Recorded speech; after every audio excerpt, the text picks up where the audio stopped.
So next बघा, in body centred cubic structure the space occupied is about, means आपल्याला काय माहिती करायचं आहे, बॉडी सेंटर्ड मध्ये स्पेस ऑक्युपाइड किती असेल.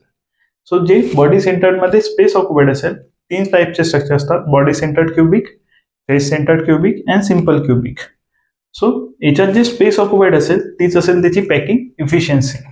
आणि पॅकिंग इफिशियन्सी तुम्हाला प्रत्येकाची माहित असायला पाहिजे. जशी packing efficiency of body centred cubic असते 68%, त्यानंतर packing efficiency of face centred cubic असते 74%, त्यानंतर packing efficiency of simple cubic असते 52.36 और 52.4%.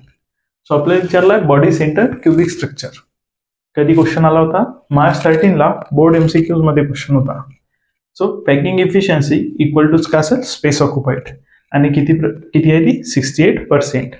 आता नेक्स्ट तुम्हाला काय विचारू शकतात, packing efficiency of face centred cubic means space occupied by face centred cubic, बॉडीच्या जागी फेस येईल तेव्हा असेल 74%, आणि पॅकिंग इफिशियन्सी किंवा space occupied by simple cubic, बॉडीच्या जागी काही सिंपल क्युबिक ते असेल 52.36 और 52.4%. यापैकी कुठलेही विचारू शकतात. मार्च 13 ला बॉडी सेंटर्ड क्युबिक विचारलं होतं जे की आहे 68%. सो तुम्हाला कोणता मार्क करायचा होता? 68%.